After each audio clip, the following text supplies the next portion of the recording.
Bonjour les enfants. À Shavuot, nous lisons la Megillah de Ruth. Ruth était une femme très spéciale et je vais vous raconter son histoire. En regardant dans la Megillah, nous allons lire l'histoire de Ruth. Qu'est-ce qui est écrit? C'est très intéressant. Je vais vous la raconter et vous aussi vous connaîtrez l'histoire que l'on lit à Shavuot dans la Megillah de Ruth. Cette histoire se passe il y a très longtemps, au moment où il y avait des juges en Israël. Malheureusement, les enfants d'Israël ne faisaient pas bien la Torah et les mitzvot. Et une grande famine était arrivée dans le pays. Une famine, c'est quand il n'y a plus rien à manger et plus rien à boire. La pluie ne tombe pas. Alors, un homme qui s'appelait Elimelech et qui était très riche décida de partir d'Israël parce qu'il n'y avait plus assez à manger et que comme il était riche, il en avait marre qu'on tape toute la journée à sa porte pour lui demander de l'aide. Toute la journée, les gens venaient dire « Elimelech, tu peux nous donner à manger, on a faim !» Au lieu de rester en Israël et d'aider les pauvres juifs, Elimelech décida de partir. Et il prit avec lui sa femme, Noémie, et ses deux fils qui s'appelaient Machlon et Kilion. Il prit sa femme, ses deux fils, et ils partirent habiter à Moab. C'était un autre endroit en dehors d'Israël où les gens faisaient plein d'idoles. Ils disaient qu'il y avait plein d'autres dieux alors que c'est des bêtises et qu'il y a seulement un Dieu. Hachem n'était pas content. Il aurait voulu qu'Elimelech aide les autres juifs qui avaient faim parce qu'il était riche, mais ils avaient choisi de ne pas faire ça. Alors, que s'est-il passé? Machlon et Kilion, les deux fils d'Elimelech, se marièrent avec des princesses. La princesse Ruth et la princesse qui était la sœur de Ruth et qui s'appelait Orpa. Et ils décidèrent de se marier et d'habiter là-bas. Mais bientôt, qu'est-ce qui arriva? Les deux fils d'Elimelech et Elimelech tombèrent malades et moururent. Et Naomi se retrouva toute seule, avec seulement les femmes de ses fils, les princesses Ruth et Orpa. Noémie dit: moi je ne veux pas rester à Moab, c'est mon mari qui voulait. Moi je veux retourner en Israël, j'aime la terre d'Israël.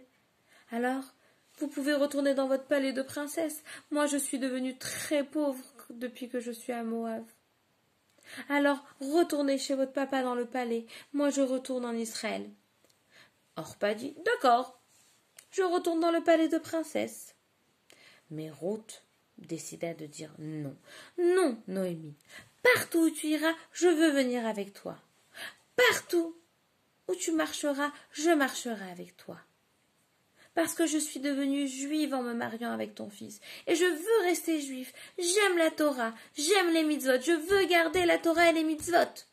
Et Ruth, qui était une princesse qui aurait pu rester avec de l'argent, de l'or, préféra repartir avec Naomi, très pauvre, mais au moins elle avait la Torah et les mitzvot. Et Hachem a été très content de ça. Quand elles arrivèrent en Israël, elles habitèrent dans une toute petite maison. Elles n'avaient vraiment pas beaucoup à manger. Et elles purent aller dans un grand champ. Ce grand champ, le voici. Et Ruth ne savait plus comment manger. Noémie était très vieille, elle ne pouvait pas aller chercher à manger. Ruth ne savait pas non plus. Mais Noémie lui dit: tu sais, dans le peuple juif, on est obligé d'aider les pauvres. Alors va dans le champ. Il y a un homme qui s'appelle Boaz, qui est très gentil. Va dans son champ, et il y a des endroits spéciaux pour que les pauvres puissent manger. Alors Ruth prit son courage et partit dans le champ. Et elle vit que, waouh, il y avait des choses que l'on pouvait prendre. Un coin du champ était resté pour que tous les pauvres se servent et n'aient pas faim. Si un épi était tombé, une gerbe de blé, si elle était tombée, on pouvait la ramasser pour les pauvres. Et si 2 épis étaient tombés, on pouvait les ramasser.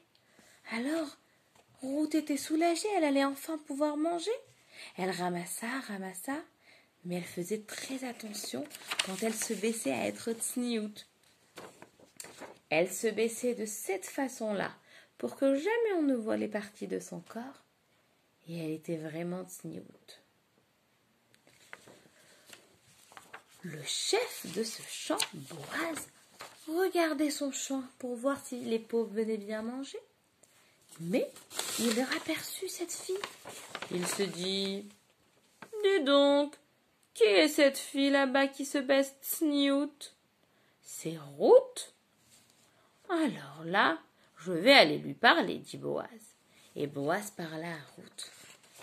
Et en voyant ça, il vit qu'elle était tellement gentille, tellement spéciale. Lui et Ruth décidèrent de se marier. Et quand ils se marièrent, ils eurent des enfants, des grands tzadikim. Parmi leurs enfants et leurs petits-enfants, il y a eu David, Améler, le grand roi d'Israël, qui chantait et qui dansait avec la harpe et qui a écrit les Téhilim. Hacham avait tellement aimé Ruth, qui était tsniout, qui était gentille, qui voulait la Torah de tout son cœur, qu'il lui dit « Toi, Ruth, avec Boaz, vous allez avoir un bel enfant, et de ce bel enfant, il va descendre Mashiach, de toi, Ruth. » Alors nous, à Shavuot, on raconte l'histoire de Ruth, parce que Shavuot, c'est le moment où on doit faire toutes ces mitzvot, et on ramasse la moisson dans le champ, on ramasse le blé dans le champ, et aussi parce que l'histoire de Ruth, elle s'est passée à Shavuot, et David Améler, son descendant, il est aussi dans Shavuot. Joyeux Shavuot!